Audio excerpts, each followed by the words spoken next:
There is a comforting lie we tell ourselves in the quiet moments of the night. We tell ourselves that because we follow the rules, because we clock in at 9 and clock out at 5, because we pay our taxes and keep our heads down, we are safe. We believe there is a floor beneath us, a safety net that separates us from them. You look at your life, the job, the bills you manage to juggle, the routine, and you think homelessness is a distant, tragic concept. It's something that happens to other people, people who made mistakes, people who fell through the cracks. But what if I told you the cracks have widened into canyons? What if I told you that the distance between your current life and living in a vehicle parked behind a warehouse isn't a series of bad choices, but a simple shift in mathematics? Walk down the quiet streets of your city's industrial district tonight. Look closely at the RVs lined up under the flickering streetlights. The curtains are drawn. There is a faint blue glow of a television inside. These aren't tourists. These aren't young influencers chasing a hashtag fantasy of van life and freedom. These are your former neighbors. These are retired teachers. These are veterans who served their country. These are families who worked full-time jobs right up until the day the lock was changed on their front door. They didn't collapse overnight. They didn't wake up one morning and decide to opt out of society. They slipped, slowly, quietly. One rent hike at a time, one medical emergency at a time, one property tax reassessment at a time. They are the refugees of an economic system that has quietly declared war on the middle class. And the most terrifying part of their story isn't that they are living in RVs. It's that they are the canaries in the coal mine for the rest of us. I'm your host, and welcome back to Tax Hack Pro. Today, we aren't just talking about taxes or loopholes. We are talking about the ultimate cost of an economy that has lost its way. We are looking at the new face of displacement in America and why the RV is no longer a symbol of retirement freedom, but the last fragile barrier against the streets. This is the story of the Great American Slide. Part 1. The invisible migration. To understand what is happening, we have to strip away the romanticism. Social media wants you to believe that living in a van or an RV is about adventure. It's about waking up to ocean views and brewing artisanal coffee while the sun rises. But that is not the reality for the hundreds of thousands of Americans currently living in vehicles. For them, the RV is not a vessel of exploration. It is a lifeboat. This is a crisis of the hidden homeless. These are people who, on paper, shouldn't be here. They have income, they have assets. They have histories of perfect credit and stable employment, but they have been caught in a pincer movement that no amount of personal responsibility could fight off. Since the economic turning point of 2020, the cost of existence in the United States has severed ties with reality. In major metropolitan areas, places like Los Angeles, Phoenix, Seattle, and Miami, rents didn't just go up, they exploded. We saw increases of 20, 30, even 40% in spans of less than 2 years. At the same time, the cost of food, fuel, insurance, and healthcare surged. But wages stayed flat. Social Security cost of living adjustments were a drop in the bucket compared to the tidal wave of inflation. And so the math stopped working. It is a terrifying moment when you sit at your kitchen table with a calculator and realize that even if you cut every luxury, even if you eat rice and beans, even if you never turn on the heater, you still cannot make the numbers balance. That is the moment the migration begins. It starts with downsizing. You move from a 3-bedroom house to a 2-bedroom apartment, then a 1-bedroom, then a studio in a bad part of town, and then the rent hike letter comes again. And this time there is nowhere smaller to go. So you buy the RV. You tell yourself it's temporary. You tell yourself it's a smart financial move to save money for a down payment. But deep down, you know the truth. You are buying the RV because it is the only thing left that you can own. It is the only roof that no landlord can take away from you. At least, that's what you hope. This isn't a drift toward a simpler life. This is a desperate clawing to hold on to dignity. When we look at the data, specifically in states like California, Oregon, and Washington, we see that vehicle residency is the fastest growing form of homelessness. And the demographic driving it is heartbreaking. It is heavily skewed toward the elderly. Imagine being 75 years old. You worked for 40 years. You paid your taxes. You did everything the social contract asked of you. You expected your twilight years to be peaceful. Instead, you're parking a 30-year-old Winnebago on a side street, terrified that a police officer is going to knock on the window at 3 a.m. This is the betrayal of the American promise, playing out in real time on our streets. Part 2. The reality behind the curtain. Let's talk about that knock on the door. If you speak to anyone living this reality, they will tell you that the defining emotion of their life is not freedom. It is anxiety. It is a low-level, humming panic that never completely goes away. When you live in a house, you take for granted the silence. You take for granted the ability to lock your door and know that the world stops at the threshold. In an RV parked on a city street, the world is always right outside a thin piece of metal and fiberglass. You sleep with one ear open. Every car that drives by slowly, every voice raised in the distance, every siren makes your heart hammer against your ribs. Is tonight the night someone breaks in? Is tonight the night a tow truck shows up? Is tonight the night you get told to move along? The daily logistics of survival become a full-time job. Where do you get water? You can't just turn on a tap. You have to find a spigot, fill jugs, and haul them back.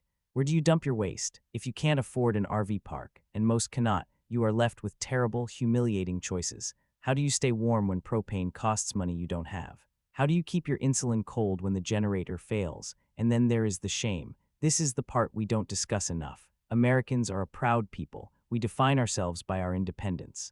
For a middle-class father or a retired grandmother, the feeling of less than is crushing. They try to hide it. They park far away from where they work. They use PO boxes to hide their lack of an address. They keep up appearances, wearing clean clothes and going to their jobs, hoping no one notices that they showered at a gym and slept in a parking lot. They are the invisible neighbors. They are bagging your groceries. They are answering phones in the office next to yours. They are serving your coffee. They are part of the fabric of our economy, yet the economy has decided they no longer deserve a place to sleep. Part 3. The squeeze on the last refuge, but here is where the story gets even darker. You might think, well, at least they have the RV. At least they have a place to be. But that last refuge is being dismantled, brick by brick. Historically, RV parks and campgrounds were the affordable housing safety valve. If you couldn't afford an apartment, you could rent a slip in a park for $400 or $500 a month. It wasn't glamorous, but it was stable. It had electricity. It had sewage hookups. It had a community. That ecosystem has been destroyed. Since the pandemic, corporate investment firms and private equity groups realized there was money to be made in the glamping and tourism industry. They started buying up mom-and-pop RV parks across the country, and the first thing they did, they evicted the long-term residents. They realized that a tourist will pay $80 a night for a spot, while a retiree is only paying $500 a month. The math is brutal and efficient. They kicked out the locals to make room for the vacationers, and for the parks that remained, they instituted new rules. The most infamous is the 10-year rule. Go to almost any private RV park in America today, and you will see a sign. No RVs older than 10 years. Think about what that does. It acts as a poverty filter. The people who are living in RVs out of necessity, the seniors, the struggling families, they aren't driving brand new $100,000 rigs. They are driving older, used vehicles that they bought with their last savings. When a park says, your vehicle is too old, they are really saying, you are too poor. So where do they go? They are pushed out of the safe, legal parks and forced onto the streets. And once they are on the streets, the cities descend on them. Part 4, the criminalization of survival. This is the phase where the system turns punitive. Instead of asking why thousands of seniors are sleeping in vehicles, local governments are asking how they can make them disappear. In cities across the Sun Belt and the West Coast, we have seen a massive spike in enforcement-first policies. City councils pass ordinances banning vehicle habitation. They ban overnight parking. They create red zones specifically in the industrial areas where these people try to hide. The logic is twisted. A person has no money for rent, so they move into an RV. The city then issues them a ticket for parking that RV. The person has no money to pay the ticket. The tickets stack up. Eventually, the city impounds the RV. Let's pause and really process that. The city takes away the person's home. They tow it to an impound lot. The fees to get it out are thousands of dollars, money the person obviously doesn't have, so the RV is crushed for scrap. And the person, they are now sleeping on the sidewalk in a tent. We have taken a person who was self-sufficient, who had shelter, who was managing their own survival, and we have forcefully turned them into a destitute, homeless person dependent on the state. It makes zero economic sense. It makes zero humanitarian sense, but it is happening every single day in Los Angeles, in San Diego, in Portland, in Phoenix. The enforcement sweeps create a culture of constant displacement. I want you to imagine trying to hold down a job when you have to move your house every 72 hours. Imagine trying to get your kids to school when you don't know where you will be parked tomorrow night. Imagine the fuel costs of constantly driving a heavy, gas-guzzling vehicle in circles just to avoid a tow truck. It wears you down. It breaks your spirit. It creates a mental health crisis where there wasn't one before.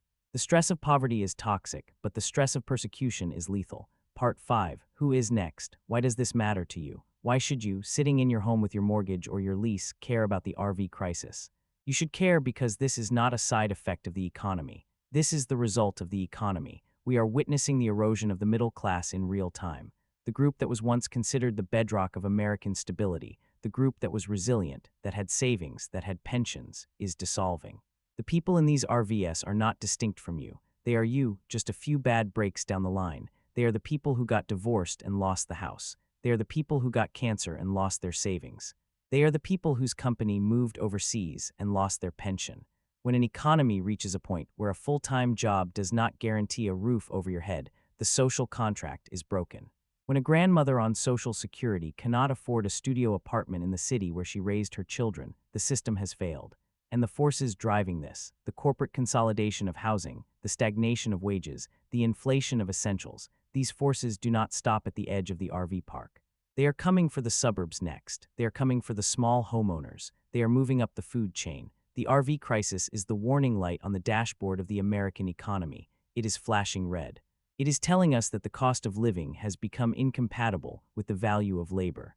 Part 6. The veterans' plight. I want to take a moment to specifically talk about the veterans caught in this. It is a national disgrace that we have men and women who wore the uniform, who went to war, who sacrificed their physical and mental health for this country, now living in dilapidated campers in alleyways. These veterans often have disability payments. They have benefits, but the benefits haven't kept pace with the housing market. A stipend that used to cover a nice apartment now barely covers a room in a shared house. And for a veteran dealing with PTSD, the idea of living with strangers is impossible. So they choose the RV. They choose the isolation because it feels safer than the chaos of a shelter. But then they find themselves targeted by the very laws of the country they defended. They are told they are a nuisance. They are told they are a blight. When we treat our veterans as visual pollution to be swept away, we have lost our moral compass. The RV isn't the problem. The fact that a veteran has no other option is the problem. Part 7. The normalization of decline, perhaps the most insidious part of this entire phenomenon, is how quickly we are getting used to it. 5 years ago, seeing a line of RVs on a city street was shocking. Today, you drive past it on your way to the grocery store, and you barely turn your head. This is called the normalization of decline. It is a psychological defense mechanism. We normalize it because if we actually face the magnitude of the tragedy, it would be too painful, so we create mental categories. We label them homeless or transients. We create a distance so we don't have to feel the empathy. But here at Tax Hack Pro, our job is to look at the hard truths. The financial reality is that our housing market is broken. We have treated housing as an investment vehicle for the wealthy rather than a basic human need for the many. We have allowed private equity to corner the market on single-family homes. We have allowed zoning laws to prevent affordable construction, and the result is the RV. The RV is the market's solution to a lack of inventory. It is the only affordable housing left. So, where does this leave us? This story isn't meant to scare you into paralysis. It is meant to shock you into clarity. You need to understand that the margin for error in this economy has shrunk to almost nothing. The buffer is gone. If you are watching this and you feel that tightness in your chest, that sense that you are pedaling harder just to stay in the same place, you are feeling the same forces that pushed these families into RVs. We need to stop looking at the people in these vehicles with judgment and start looking at them with recognition. They are the refugees of the middle class. They are showing us what happens when the math fails. If you are sitting comfortably right now, do not take it for granted. Build your emergency fund, diversification your income. Understand the tax laws that can save you money. Because in an environment this volatile, financial literacy is not just a hobby, it is a survival skill. And for those of you who are already living this reality, who are listening to this from an RV parked in a lot somewhere, know that you are seen. You are not invisible. You are not a failure. You are a survivor of a system that changed the rules in the middle of the game. This is a structural problem that requires structural solutions. Until we fix the ratio between income and housing, the RVs will keep multiplying. The lines will get longer. The shadows will get deeper. We have to decide what kind of society we want to be. Do we want to be a society that tows away the homes of the elderly? Or do we want to be a society that ensures that after a lifetime of work, there is a solid floor beneath your feet? The choice is ours, but the time is running out. Subscribe to Tax Hack Pro for daily informations. If this analysis resonated with you, if it opened your eyes to the reality of the economy beyond the headlines, please hit that like button and subscribe to Tax Hack Pro. We are committed to telling the stories that the financial news ignores. We dig into the numbers, the laws, and the realities of your money. Share this video. Share it with your friends who think the economy is doing great.